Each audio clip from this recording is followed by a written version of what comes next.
Thank you all so much for joining us. So glad we're all here together. Daria, thanks for being with us. We're so excited to hear from you about the climate garden and some updates from Kemper. Yeah, thank you for having me, and good to see faces all different from all parts of the area. So if you don't know me, my name is Daria McKelvey, and I am the supervisor for the Center for Home Gardening. So I work on things like Plant Finder, the Plant Doctor Desk, Horticulture Answer Service, website, Plant Finder photos, everything basically. And recently, because since we don't have volunteers here at the garden, I've actually been working outdoors for once. So like the past 2 weeks, I've been helping our staff, kind of take care of things out there. So that's been fun. But I wanted to give you guys kind of an update. Wanted to cover the climate garden, which just to show you what, just to have more information about that garden space and what it's used for. So in your tours, or if you're talking with somebody, you can share that information with them. And then I also have some really cool updates from other things in Kemper, and also some just really unique things that I've been doing within the last couple of months. So we'll start right now. And you already explained the chat thing too? Okay, perfect. All right. Oh, I think all of us are feeling this. It's July, it's like, let's see what happens. Hopefully things will get better. That's what we're hoping for. Okay. All right, so climate change. It's one of the big topics now, and it's something that the garden is actively involved in, especially when it comes to conservation of plants all across the world. But it's something that is really real for us. And I know sometimes it can be a little difficult topic to have, but it's something that we need to talk about. It's something that is impacting us now, and it's going to continue to impact us in the future. These are some of the changes that we're going to be seeing with climate change just in the Midwest. And actually, I think it can be applicable to, the entire United States, but we're going to see increasing temperatures. Things like floods and droughts are going to be more excessive. We're going to have more challenges with our crops because you have insects, pests, and other weedy invasive plants that may potentially move up into this area as our climate warms. Heat waves may be more intense and frequent, which means greater risk of drought. And then also shifts in how and where precipitation falls. We're getting heavier downpours. And that's problematic because instead of like a soft snow, slow rain that, allows great infiltration of the water, it's hitting really hard and running off. So this area might be getting a little bit more rain, but it's not falling in the same way it should. And then that's when you have increased flooding. So we're seeing a lot of changes already with this. As far as, plants go and how it's impacting organisms as a whole, we are seeing that, for example, spring is arriving on average 10 days earlier than it did, or 2 weeks earlier roughly than it did 20 years ago. And I could even say from my personal experience, I'm originally from West Texas, and we used to have, this was early 2000s and before that, we have a little arboretum / park in the city that I volunteered at, and we had planted daffodil bulbs all over the place, and consistently they would come up at peak in April. So we would have like a little flyer that would say daffodil days in April, and we never had to change the date because it was always consistently April, which was great. So it's easy. Well, the past couple of years before I moved here to St. Louis a couple of years ago, I have pictures of fully blooming daffodils in February. And it seemed like every single year, like with the last 5 years, they've just been slightly getting earlier and earlier and earlier because we're not having as strong of winters. So that's just a personal example, just to show how things are changing. And it's a little scary. Like I said, that ties in with plants budding earlier. The geographical distribution of species is shifting northward. So as we're warming, plants that may have been kind of kept like in the south or southeast because of temperatures, it's too cold. Now that we're warming up, they can increase their ranges. That's a problem. That means that things like invasive plants can move up in this area, like let's keep kudzu in the southeast. I don't want it up here, but that could move up potentially. You also get mismatches between species and the resources to survive. So if your plants are flowering a lot earlier, that means that it's throwing off the connection with pollinators and other insects that use that plant for, food or shelter resources. So, plants are not going to get as pollinated as much. That's a really big concern, especially when you're coming to things that we use for, for food crops, even ornamental plants. Plant communities are changing. This was the map here shows kind of what the plant community looks like in the eastern Midwest United States from 1960 to 1990. And you can see there's all different types of communities, like this green right here is like oak hickory. The red is maple, beech, and birch, just all different. There's a, nice mosaic of plant communities here. Well, unfortunately, it's projected that in 2070 to 2100, that's going to shift. That's going to change drastically, and that you're not going to have that maple, beech, birch community here, because things that were further down are going to be able to move up, and then the plants in this area may no longer be able to survive. So, sorry, it's depressing, and we're already in 2020 and everything, but this is the reality. This is why we need to have these conversations with people and let them know that this is what's coming up after. And then, the question is too, is can, with all these changes, if they're happening really fast, within just like 2 decades, can they adapt? Can plants adapt to the new environment, and pollinators, can they adapt to the change? So it'll be interesting to see what happens. This was probably one of the cooler studies that I've seen with this, or look at this. This was from the Chicago Botanic Gardens. They did this in 2013. And I don't know if they've published this yet or if they're still working on this project, but they did put a few notes on their website about this. But basically, the Chicago Botanic Garden had to remove at least 400 ash trees over a 10-year period because of the emerald ash borer. They had been just devastated. So they were like, okay, we need to replace these trees. Well, instead of just picking trees that, are native to the area right now, they were like, well, let's think about this for a second. What trees are we planting today that will continue to thrive and survive in our changing climate? So they're going ahead and preparing for the future, which is fantastic. It's a really cool question to ask. So they did this study, and they were going to predict the performance of about 50 tree species. I think most of them are native to the area in the Midwest, to thrive under the worst case warming scenarios. And they compared them against climate models for 2020, 2050, and 2080. They were evaluated for their performance in different areas, like their sidewalks, or the parks, residential settings, public gardens, so on and so forth. And that was included in the data. And then they also looked at the garden, their own collection, and then also looked at different gardens within the same kind of climate geographic region, and looked at different species and cultivars. So like I said, the data I haven't found the data for this, but they did, here's some preliminary information. So they took this Tilia americana, and these are the counties close to Chicago where it occurs, and also that the light green means it's suitable for that plant currently, so green and light green. As you get closer to orange and red, that means that the plant is no longer suitable for that area. So this one is the current map. This was in 2013-ish. That's what it looked like. This was their prediction for 2020. Still pretty, okay, a little bit. 2050. Notice the color change. So it's no longer suitable for this area. Just the small slither close up in Lake County is where it would be in 2050, and then you can forget about it in 2080. So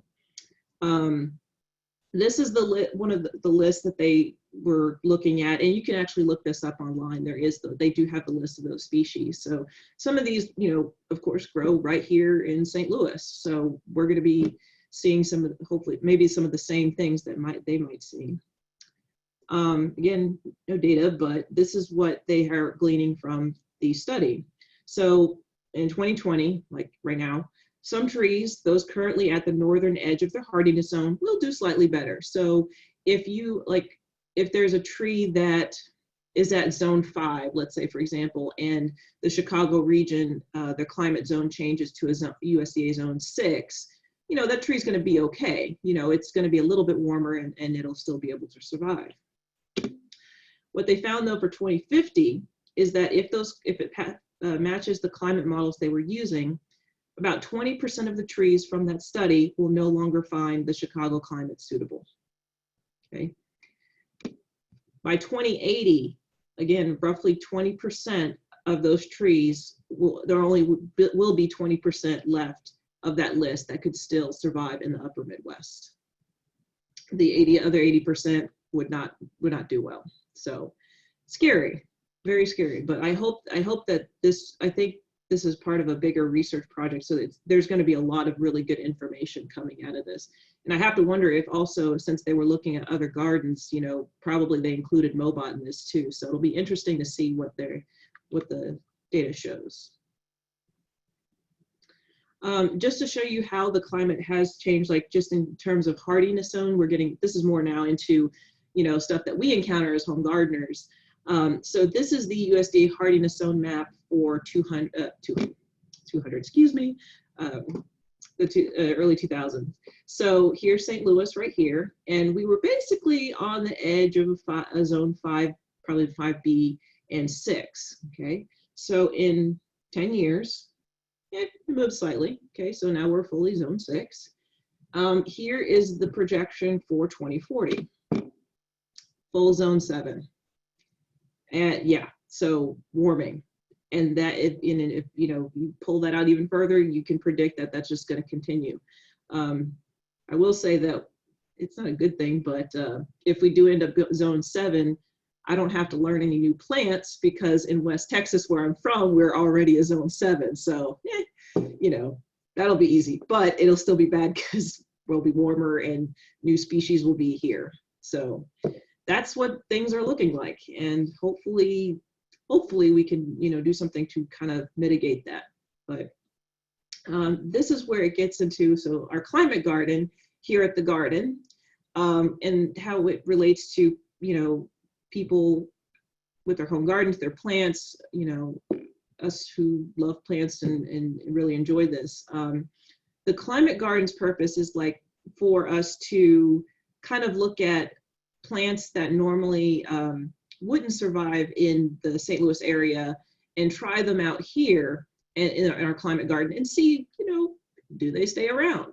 Like I said, early 1990s, we were 5B, 6A, and now we're on track for zone 7. So things that may have done poorly back in 1990 may now actually survive now.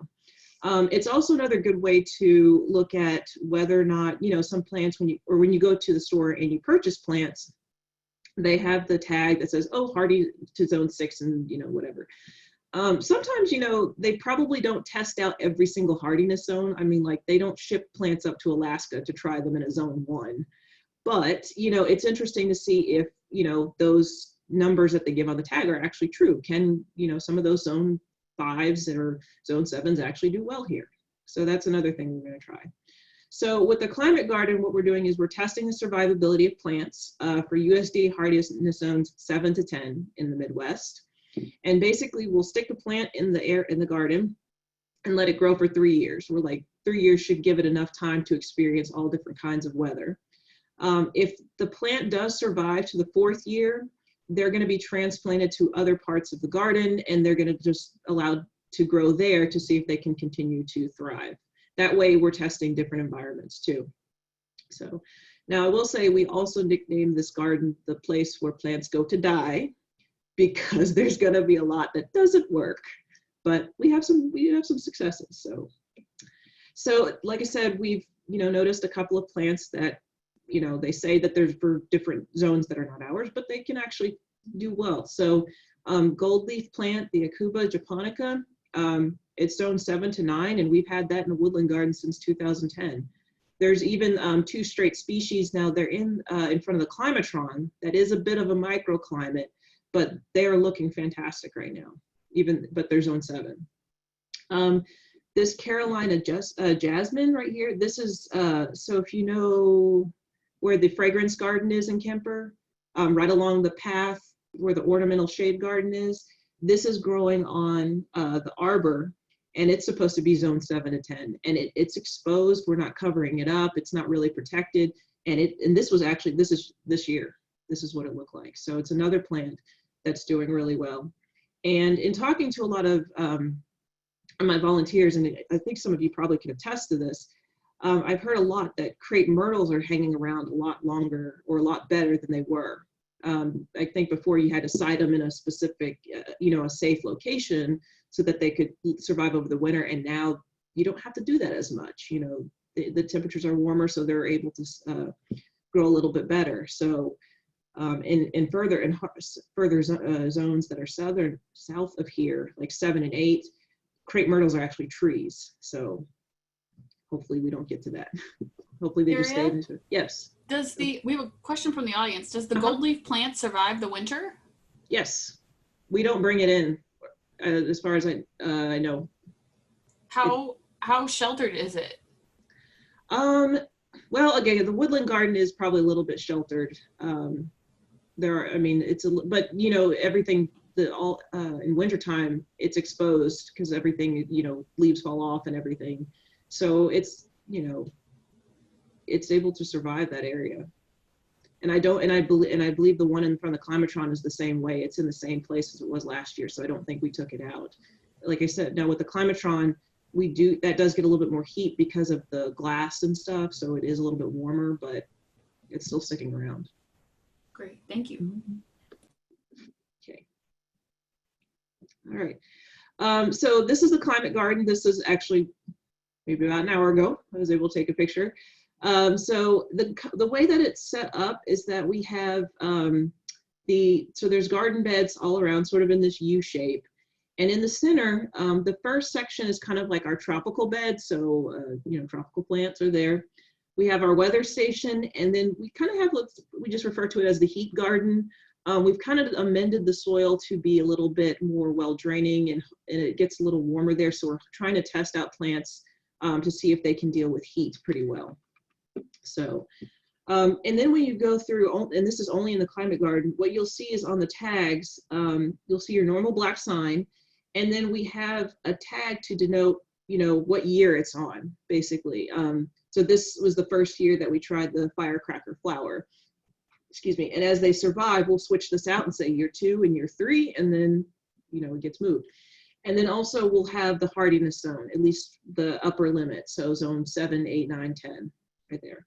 So that's what that looks like. And right now this area is closed off. So you can only view it from afar, just FYI. Just so you know, on a side note, the weather station is actively collecting data. It's not just a hunk of metal for decoration. The web address is really long. So if you just go on Google and type in Missouri Botanical Garden weather station, you can actually pull this data up and see what the temperature and everything was reading. So this was like this morning, about 9:54, and it was about 78 degrees with 81% relative humidity. Pretty gross. But this it does update regularly, so you can check what the garden is experiencing right now. All right, so these are our successes. I don't know if plant sticking around is considered a success, but so we have a couple that surprisingly they're not necessarily for our zone 6, but they're sticking around. We've had this taro, and these pictures are all from this year, just a couple weeks ago. This is on year 2. It's already come back. This is for the second year, and it's a zone 7. This one is doing really well. Now, I will say that also, as we learn more information about these plants, we'll take this and add it to Plant Finder, and that's what we do a lot at Kemper. If we find something interesting about the plants, or something unique about them, we'll add it to the Plant Finder profile. So because this has been so successful, and we've tried this, I think another horticulturist grew this in a different part of the garden, we have come to the conclusion it's probably a zone 6. So in Plant Finder, we changed it to zone 6. But normally, if you got it from the store, it'll say zone 7. This calla lily, come back without any effort. I mean, and we're not doing anything different. We're watering when we need to. We're not really, I don't think we put down really any, maybe a little bit of mulch here and there, but we're not really enhancing the growth of these plants and just letting them, perform as is. This Kufia, the Sriracha Violet, came back again. So this is going to start year 2. Another thing we learned from this one, the seeds prolifically. When I had to go out there and weed, it was just like everywhere. And so I had to, bring it back into this nice little clump that you see here. So if you get this plant, just keep an eye on that. And then we have an orange jessamine, zone 7, that's done really well. So mostly the zone 7s are doing good, except, Kufia, I'm sorry, Kufia was zone 9, so interesting. Now, this one I don't understand, but I went out there, this was in April, and this is what I saw. We trialed this out last year. This is a purple heart vine, spider lily, whatever you want to call it. I don't know. And I don't think it came up from seed. I think it actually came up from last year's planting. So, okay.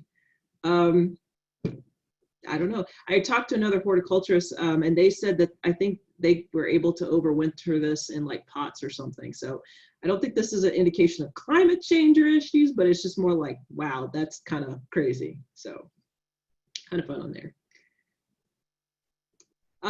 Like I said, we did try some plants for heat gardening. These are all zone 6, supposedly zone 6 to 9. Desert willow and 2 agaves. Desert willow is actually a Southwest species. This is common in where I grew up. And it's really a beautiful tree. We do have another one that's in the rock garden up against the temperate house. So that one's coming back year after year. I think also because of the heat. But these plants, unfortunately, did not like our cold winters.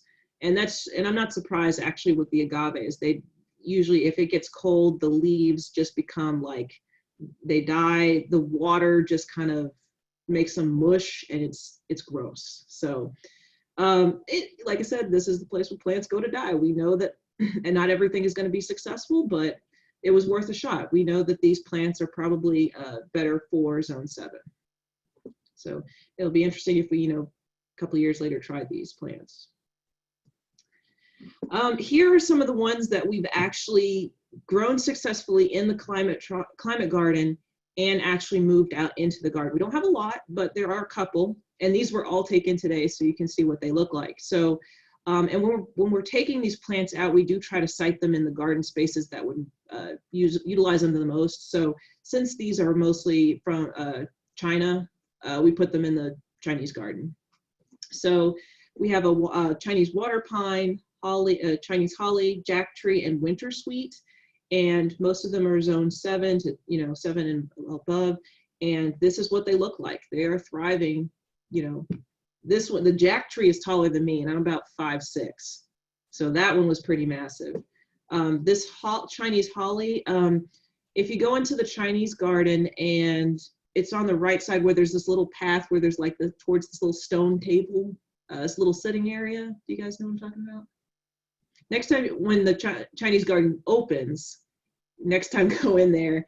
As you're going in, you're going through the moon gate. It's not too far after that. You look to your right.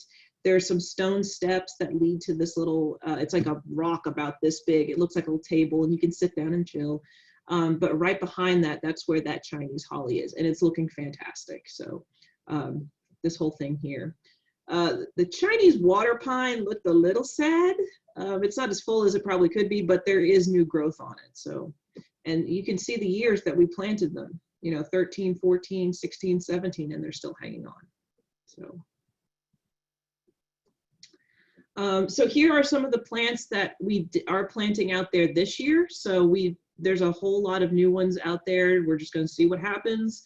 We have some kangaroo paw, some dahlias, some foxglove, salvia, spercalia, just all kinds of things that we were like, let's just give it a shot. There's really no like, like scientific detail thing of how we're doing this. We're just like, maybe this will work, maybe this won't. So we'll see what happens this year. Okay, before I go on, any questions in the chat or anything? No, not yet. Okay. All right. So, keep the questions coming. Yep. All right, now I'm going to show you some cool stuff at Kemper, just to show you what things are looking like and feature a couple of areas. So these are this is actually, again, pictures from this year. This is the perennial area. We have some lovely containers outside the fragrance garden, which you can see. We recently opened up a small pathway through Kemper, so now you can see the annual trials, and that's what this looks like down here. We do have some other planters. This is in the Carver Garden. That's currently closed, but this was done by Janet. She really beautiful colors here. And then this was neat in the fruit garden where the honeybees are. Got some good strawberries. That was actually quite fun to pick them off and have fresh strawberries for a couple of weeks. So. Daria, now we do have some questions. Oh, okay. Are zones determined by heat days, or are rain and humidity considered as well? Oh, actually, really none of that. It's the temperature. It's the lowest or the minimum average temperature for a region. So, like, hold on a sec. I've got the map right here. For zone 6, our average annual extreme minimum temperature would be -5 to 0. So they're in progressive increments. So that's how they get the, 1A, 1B, so on and so forth. There used to be a heat map that would look very similar to the USDA hardiness zone map. It was done by the American Horticulture Society. Only thing is, it was a couple of years ago that it came out, but I have not seen an updated one. And actually trying to even find that map, you only can look at like screenshots. So I don't know what happened to that. I think they were going to try and put a heat zone rating also on plant tags, but that just hasn't happened. It is something to consider. Heat is important for how plants can do as well, but for right now, our hardiness zone maps are all based on our coldest temperatures. Great. And then the next question is about if just to clarify, all the plants you showed us previously before the slide are planted in the heat garden?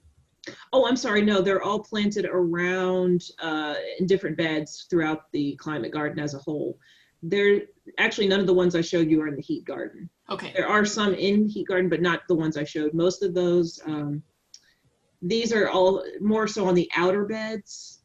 I think the cordyline here, these two are in the tropical beds, but they will, they'll have signs with them, so you can find them.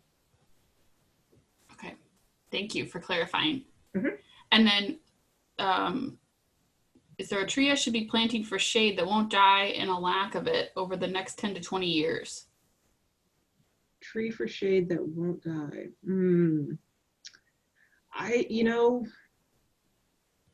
I'm not sure. I think looking at maybe the Chicago site is probably your best bet, because I don't know of any other data or information that, is going to provide that. I don't know exactly how they compared those two, but that would be your best bet. They do have a list, so. Okay, great. Thank you. Mm-hmm. Okay. So first of all, the veggie garden is looking really good. We were a little bit late on planting because, staff did not get back until, at least outdoor horticulture staff, full staff did not get back until the end of May. And so normally we would have started much earlier than that, but we got things planted. Like I said, I pitched in, we all helped each other out. And so this one was really cool. I don't know if you've noticed this before, but we have a living wall. So it's as soon as you walk into the vegetable garden, right to your right, can't miss it. It's done by a company, Greenwald Ventures, I want to say. And so they have they basically have these like socks. They're like black socks, and they're like kind of like sub size. And there's soil inside. You can plant the seeds in them or plant the transplant in them, sit them on these the connections, and then it's hooked up to an irrigation system, and so you can have a whole, you know, wall of plants. So currently right now in this wall we have rosemary, marigold, strawberry, sage, and tomatoes growing. So this is actually, you can see little tomatoes here. Oh, I forgot to add, there's a ornamental pepper right here, marigold. There's some strawberries, and rosemary's down here. So all kind of interplanted. There also is another wall in the Garden for All too. That did get planted, but the Garden for All is closed off right now. So you'll be able to see this one. Okay. This is something completely new. It was just hey, let's try this. In the bird garden, there's a pond, and starting last year we converted it into a bog garden.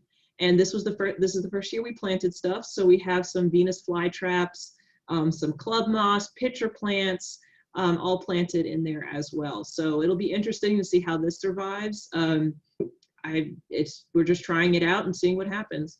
One of the cool things was last year as we were preparing for it, the surface it's wet, but it is solid. Like we compacted like materials like pine needles and other more acidic type material to fill in the pond. But there was little pools of water that had sat on top. And so honeybees were actually landing on the soil top and lapping up the water. So that was pretty neat.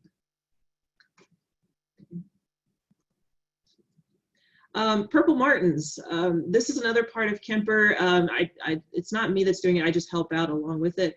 We do have one volunteer. This is Steve, and there's another guy, John, who takes care of the purple martin houses. We have one in the Kemper Prairie, and then also one at Bayer, what was previously Monsanto. And so they do periodic checks during the purple martin season, and I've been, just kind of helping out with that. So I did get to get some pictures of the birds this year, which is fun. So here are the eggs, and I mean, literally they're about this big. Oops, sorry. That big? Yeah. Just a little bit bigger than a good-sized jelly bean, but really, really tiny things. So this is a couple days after they hatch. The eyes are closed. They're kind of cute. And then a few days later, I think some of them, when we opened up the little houses, they mistook us for their mother, because they were like, some of them jumped up and beak all open, and I'm like, no, I don't think so. This is when they finally start getting their feathers, and I'm sorry, I'm like, they get a little uglier, in my opinion.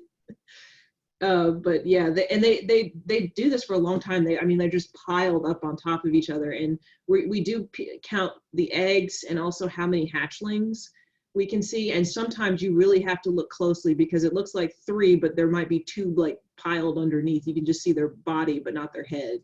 I guess it's to kind of keep warm. And then this is they're not adults yet here, but they're getting really close. These were the oldest that we found. So most of the birds right now look like this or something close to this. This was the oldest group that even a week before that, they were already here. So they're getting quite a bit old. And they'll probably, in a couple of weeks, they'll be flying out. So, we won't have to do much checking on them. Daria, what was the time frame approximately among these? Probably about pictures? 2 weeks. Okay. Yeah, because this was probably early June. This was sort of the middle or towards the end of the month. So yeah, I think it takes about at least a good month for them to really fully develop. Yeah, and this whole system is on a crank, so you'll see it sitting way up, and he has a little apparatus that just cranks it and it just moves it down. So that's how we're able to check on them. The Bayer house has, I think, 8 of these individual houses and then 2 gourds attached, and Kemper has 12. So they manage the ones that also at Forest Park. There's one by the Steinberg Rink and also O'Connor's around the corner. So, and people really get into purple martins. There's even a whole conservation association that monitors the status of purple martins all over the world, or wherever they occur, actually. All right, honeybees. So this was, I definitely help out with this, and this is actually quite fun for me. Not looking to be a beekeeper, but it's just learning how the basics of beekeeping and what it takes is amazing. And just getting to see how colonies work. Like the teamwork that honeybees have is just phenomenal.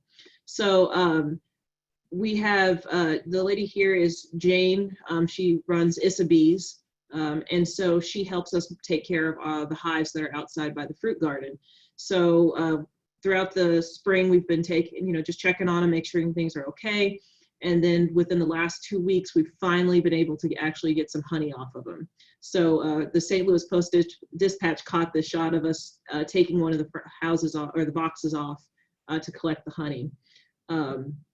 So if you see the houses out here, the bottom two, the largest boxes, are where the brood are. So those are just for hatching new bees. They really don't put honey down here. But as the colony continues to grow, we add these what's called honey supers and just stack them up. And that's the frames are inside are specifically for honey storage for the honeybees. Now we don't want to go too high because, I mean, like I said, I'm about 5'6", so this is, if we go any higher, it's going to be very difficult to get that box off. It is heavy. I mean, it literally takes 2 people to get that box off when it's completely full. So let's see. So we, what was it, this past weekend and this week, we actually took the frames that we had collected and actually got the honey off. So this is a beautiful shot. This is like all the capped honey. So this is a wax covering over all the combs, and beneath it, as you can see, is that nice golden honey. And I'm gonna show you a video. This is my coworker, Kayla. She's not even at the garden yet, but she was able to come help us harvest the honey, and she's also a bee expert. And so what we do is take the frame, situate it on over this box, and she's got a sort of a knife, and it's slightly heated. And she's gonna rock it, and it's just gonna slide the wax off. So. It's actually relatively, I mean, your arm does get a good workout, but it just falls right off nicely. And that preserves the honey. And then the wax falls into a container, and we're gonna we let it sit for a couple of days. You can kind of see at the bottom, and there's more honey that still drips off. So you can get another couple of pounds of honey just from, letting it sit. And then you can take the wax, melt it down, and use it in whatever you need it for. And the coloration of honey is very interesting too. So we found one frame that was really light and another that was really dark. And the flavor is huge, the difference. So this is a sweeter flavor, and this is definitely more concentrated. And the honey, Jane has a moisture meter that we can look at what the water concentration is of the honey, and it's like down to 18%. So, which is pretty good. So now that we take what we do with the frames after we've removed the wax caps, there's this gigantic drum. It's probably about this big. And we can take each of the frames, and about 6 frames at a time, and put them inside basically this gigantic centrifuge. And so, and then on the outside, what we'll do is we'll wrap this heated wire around it so that when the apparatus spins and the honey is flying off, it'll go off to the sides of the container, and then with the heat, it kind of helps slide it down into the bottom of the drum, and then that's when you can get it out. So what I did was I took a video of the thing in motion, and then I slowed it down just to show you what it looks like. Okay. Oh, good sign. So you can see the honey is just flinging right off. And it takes about an hour or 2 to fully get the honey off of some of these frames. It's a slow process, but it just takes patience. Okay. And then as that's happening, you've got your nice honey flow coming out. beautiful color. And then this is the final product. This is 3 pounds of honey right here. And so we were just from about 12 frames, we were probably able to get at least 2 full-size gallon buckets of honey off. Unfortunately, this is not, even though it's from the garden, it's not being sold on grounds. We have contracts, the gift shop has certain contracts of what can be sold and can't be sold there. So unfortunately, we can't sell the honey at the garden, but Jane does sell it at her store. So it is pretty good. Actually, it's really good.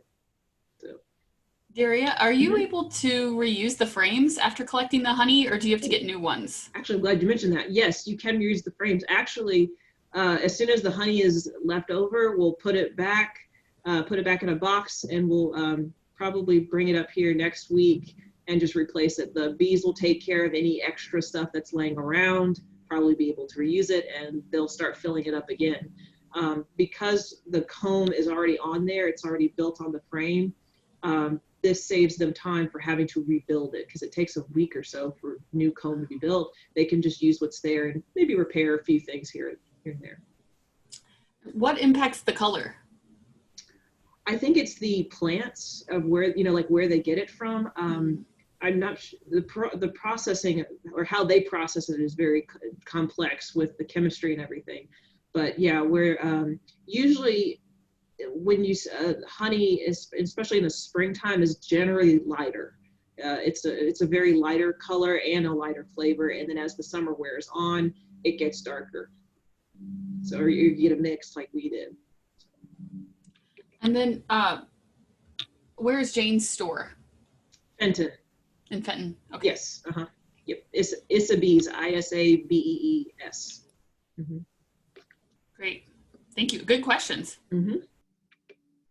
Oh, okay. So, any other questions about the climate garden or honey or anything like that, or bees? What's going on? Because next I'm gonna move into kind of just explaining, like, I know some of you probably haven't been to the garden, so I was going to update you on what to expect if you do plan on coming. I think we got all the questions for now that were in the chat. Okay, cool. Oops. Okay, so the garden is open, kind of. Okay, it's a different experience, but you still get to see a lot of it. What I recommend is, if you have not been, check out, if you just go on the main garden website and kind of scroll to the bottom, we have a page called Know Before You Go. And that's also for, not just for the garden here, but Shaw Nature Reserve and the Butterfly House as well. And it'll detail everything you need to know about what to expect, what you need to bring, what you don't need to bring, that kind of thing. So I'll give you kind of the shortened version of it's like here at the garden. We are open, we have modified hours, so Tuesday through Sunday. We are closed on Monday. And they recently extended the hours to from 9 to 5, so like normal time. You do need to purchase an e-ticket to come to the garden. Last week and the weeks before, they were doing time tickets, like a timed entry. They've done away with that, but as you still have to just purchase a ticket for that day, and you can come in at any time.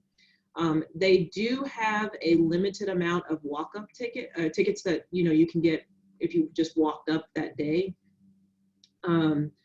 But I don't know what that number is, so it's just best to get online and purchase your ticket as soon as possible.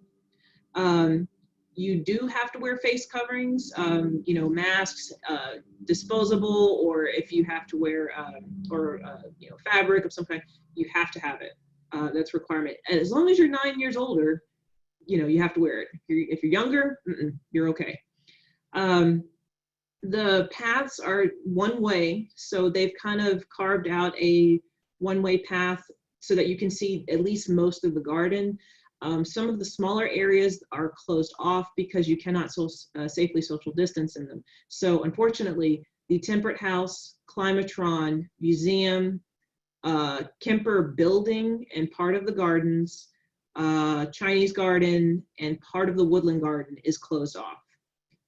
Maybe if things improve, those areas will start to open, but right now, no. You still can get through the whole of the Japanese garden, I can say that for sure.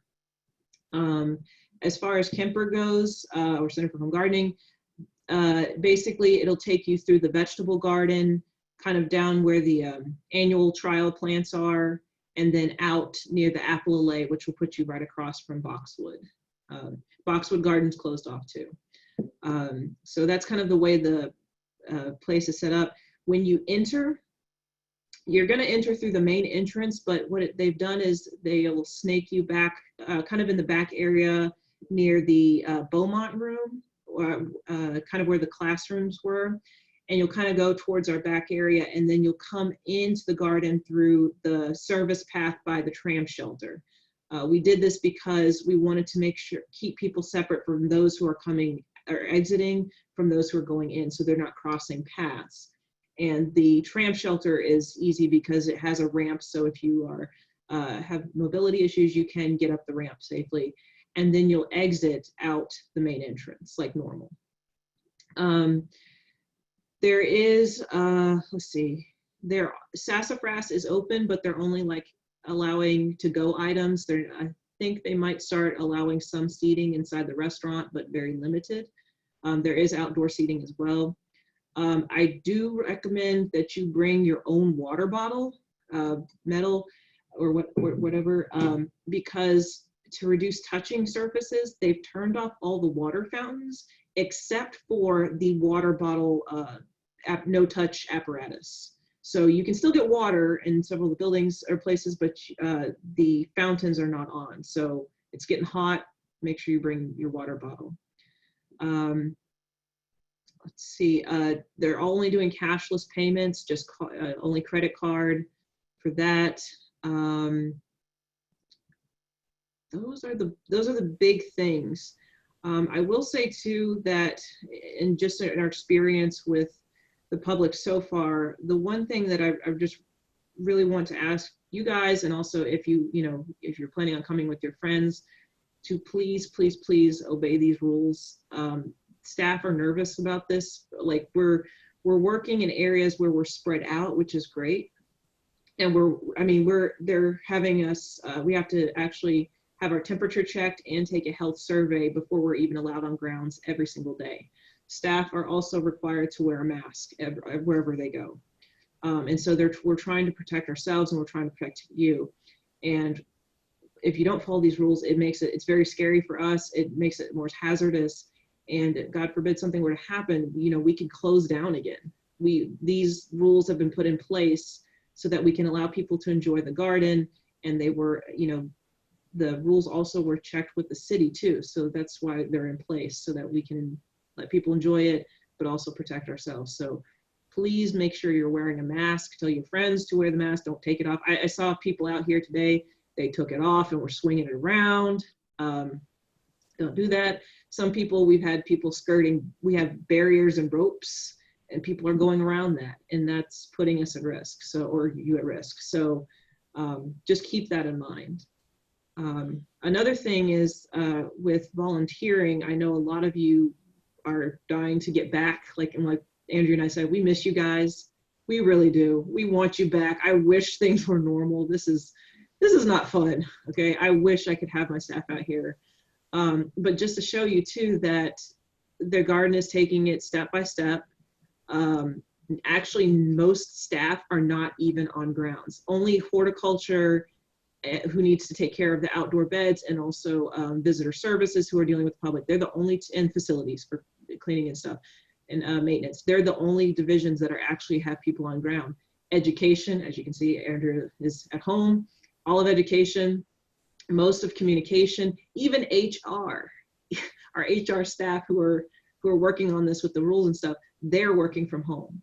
I have 2 of my staff are not even here yet, and I don't know when that's going to happen. So we're trying to do the best we can, with what we've got, and hopefully things will get better, but this is the new normal, I guess.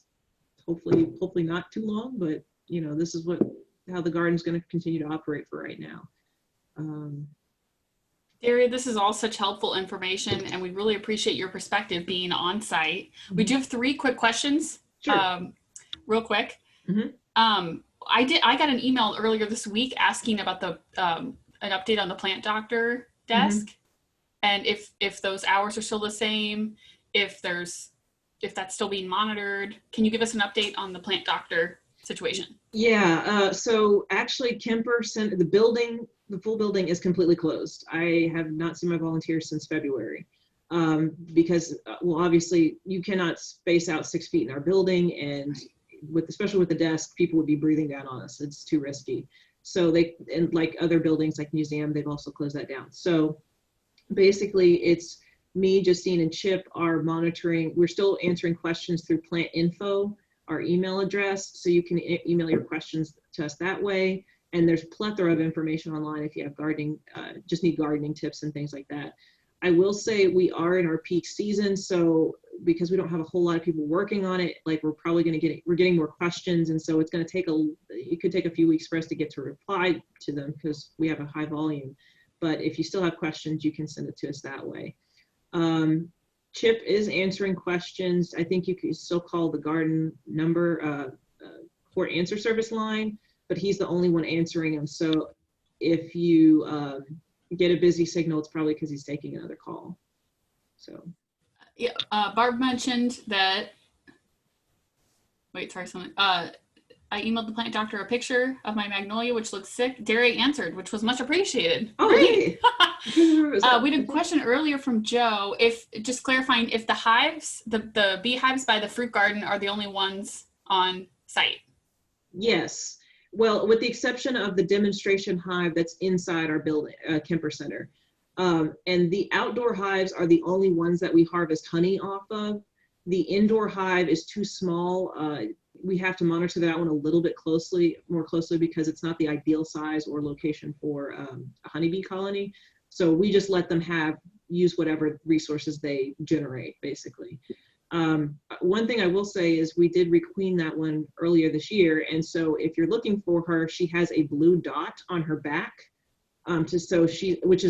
It signifies what the age that she is. She's only a year old. Blue was for 2019, but she's been quite visible. We nicknamed her this thanks to Chip. We had Beatrice the First, and now this is Beatrice the Second. So yeah, hold on. I might have a picture of her real quick. Can I ask you another question while you're finding a picture? Yeah, sure. Okay. Can you clarify, is there still a daily limit to the number of visitors? Yes, there is. And that's why it's only going to be like, it's going to be done through tickets and the online system, and also however many they separate for walk-ups or walk-ins or drop-ins. So they were going to increase the numbers over the next month or so. But because now the other states are seeing an increase in cases, they've decided to stop that. So I think I think it's over 1,000 visitors at least a day, at least. So we still have, there's still a lot of room for people to come in. Definitely check the weather before you come. It's been weird these past 2 days. Okay. And then Daria, Sherry asked if there's a way or something she can do to make wild blackberries sweeter. Oh, like the fruit sweeter. Mm-hmm. I don't know. Ooh, concentrate. Well, one is, no, they're wild, so never mind on that. I'm not sure about that. I think it's going to vary depending on the plant. If it's wild, like if it was growing, if you cultivated it in your yard, helping along with fertilizing and just making sure it has enough nutrients could potentially help it. Or if you bought a cultivar that was known to have the genetics for sweeter fruit, but I'm not sure if you can do that for a wild species. Not heard of that. Okay. Sorry, I'm listening to, I don't think I got a picture. I've got too many plant pictures, let's put it that way. That's okay. And if you find it later, I can send it to everyone. I found it. Okay, let's see. All right. Oh, no, wait, let's see if we can make you larger on the screen. Oh. Okay, it's looking fuzzy, but see, there she is, and then she's being attended all by I call it the royal court, basically. That's not a bee term, just FYI. The thing is actually, like, everybody's like the queen bees, all that and everything, and really she doesn't live a great life because she goes out, she mates a couple of times, and then she comes back and is stuck in that box for the rest of her life. And it's only like 1 or 2 years that she lives max, probably. And all her days are spent laying eggs. Like when you find her, you just watch her. She'll just, back her thorax into the hive, deposit an egg, and she goes to the next one. And her, she has bees all around her attending to her, but that's her job. That's it. Which is not fun. So, she doesn't know if it's fun or not, but I'm like, yikes. It's not a glamorous life. No, sounds like a lot of work. Yeah. Daria, this has been amazing. Thank you so much for sharing all this with us. Oh, good. Yes, wash your hands, wear a mask. Please. Yes. Practice social, please. Yes. So and if you saw the masks, like the statues by the Bottle Brush Buckeye, they have masks. And I did check, because I posted this on the MBG Facebook group. I didn't know if that was 6 feet apart. It's 6 feet. They're good. Great. So we're walking the talk. Yes, exactly. This has been really great. Thank you so much, Daria. There's so much praise for you in the You're chat welcome. right now. Thank you all so much for joining us. Thank you.